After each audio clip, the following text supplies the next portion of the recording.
너무 많은 손님들이 있었죠. 어떤 아버지가 오셨어요. 연세 드신 분이 오셨는데 저도 모르게 아빠 작년에 죽을 명이었다는데 어떻게 살았어? 그랬더니 사실은 내가 작년에 명을 갖고 논하지 말라는 게 하루에도 여러 번씩 되뇌이고 있거든요. 후회 많이 했어요.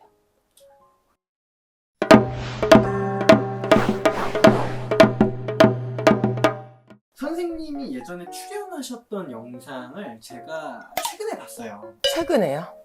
저한테 관심이 없으시군요. 아니, 선생님이 전화점사를 보시다가 눈물을 보이셨던 네. 그 영상을 한번 선생님께서도 한번 다시 보고 얘기를 나눠보면 좋을 것 같아요. 네. 안녕하세요. 너무 많이 아파서 한 가지만 여쭤보고 싶어서요. 저 그냥 나오는 대로 말씀드려도 되나요? 아예 그만요. 준비하셔야 될 것 같아요. 한 말씀을 하시죠. 미안해. 그렇게 얘기를 해서가지고 참지 못할 정도로 아픈 게 보여서. 아프고 싶어. 그래, 아버지 대점사가 다 맞는 거 아니에요, 아버지.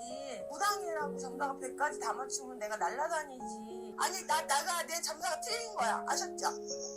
아버지 울지 마요. 내가 눈물 날라. 틀렸어요? 내가 무당이라고 점사 다 맞추면 날아다니지. 내 점사가 틀린 거다. 이럴 때 무당하기가 싫다라는 말을 이 사람을 위한 말이잖아요.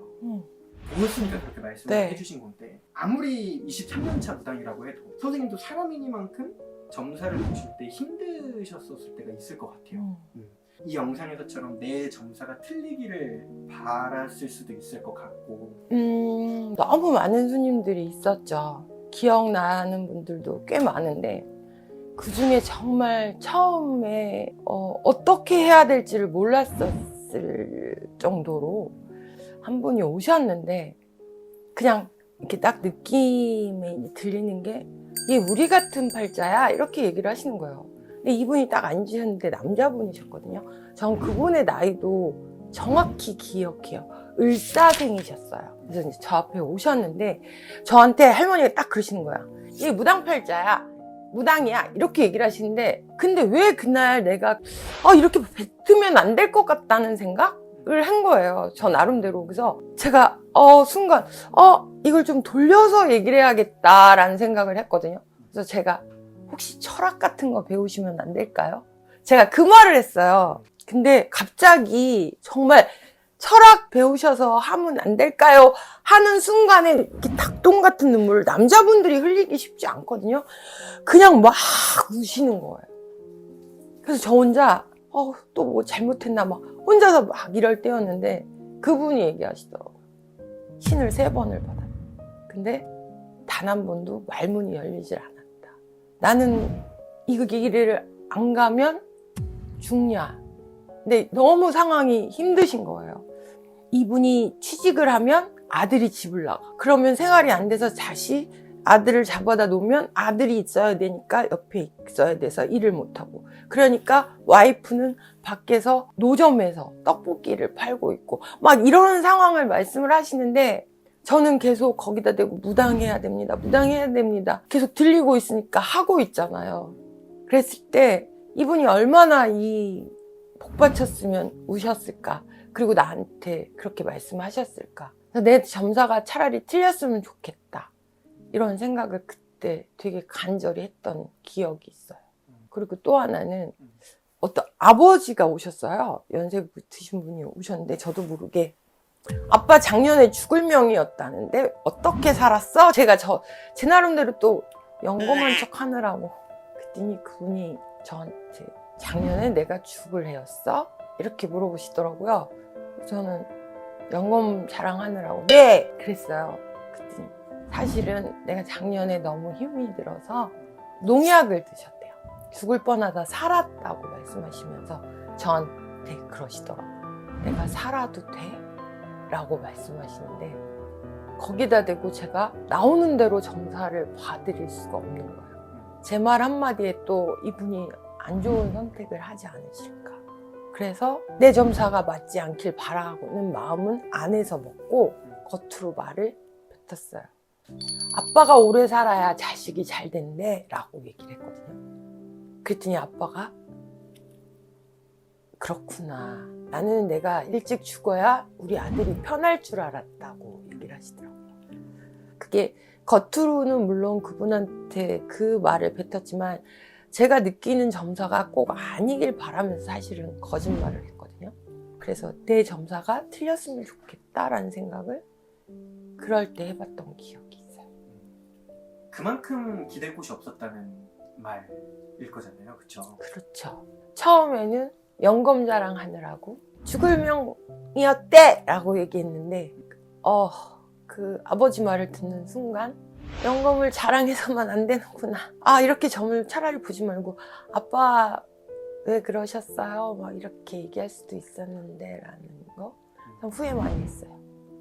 어떤 식으로 나아졌는지에 대해서도 예전에도 제가 방송에서 찍은 적이 있지만 명을 갖고 논하지 말라는 게 항상 제 머릿속에 선생님이 하셨던, 제가 무당 되자마자 하셨던 그 말을 그냥 하루에도 여러 번씩 되뇌이고 있거든요. 근데 가끔, 아주 가끔 얼마 안 남았어 라는 소리가 나올 때가 있어요. 근데 참 이거를 말을 뱉어야 될지 말아야 될지 많이 고민을 하는데 요즘에는 둘러서 얘기를 해요.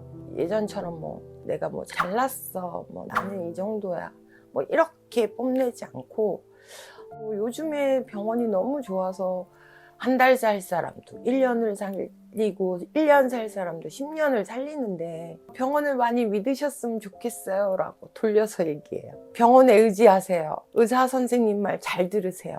이렇게. 왜냐하면 수가 너무 안 좋으니까 좀 달리 얘기하죠.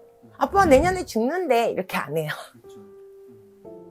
그게 참 어떻게 보면 예언을 할 수 있는 네. 그런 사람들이 갖는 이 모순점이자 이 아픔이겠네요. 네, 아픔도 되고. 그래서 제가 가끔씩 그런 말도 해요. 엄마, 무당이 나 죽을 날짜도 모르는데 사람 죽을 날짜를 어떻게 알아? 이렇게 얘기하거든요.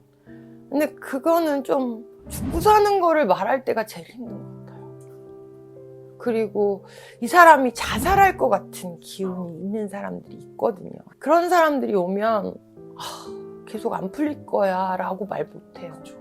그래서 저는 다른 점사 돈 못 번대 이런 거는 얘기할 수 있거든요.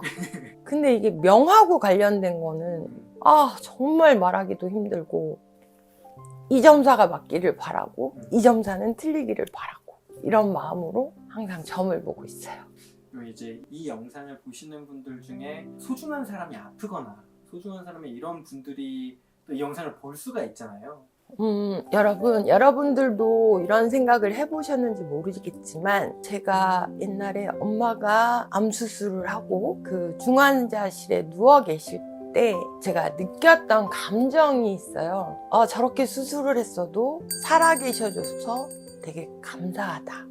여러분 곁에 되게 소중한 분들이 계시잖아요. 그런 분들이 그냥 옆에서 얘기만 하고 계셔도 되게 감사한 일이거든요. 이분이 언제 가실까? 이런 거를 먼저 생각하지 마시고 혹시 내일 가시더라도 아니면 한 달 후에 가시더라도 아니면 정말 기적이 일어나서 10년을 더 사시더라도 이분들이 가시기 전에 행복할 수 있는 그런 말 한마디 그리고 마음으로 드리는 기도 이런 것들을 잘 간직하시고 생각하셔서 하루하루 같이 감사하면서 사셨으면 좋겠고요. 언제까지 사실까요? 이런 건 생각하지 말았으면 좋겠어요.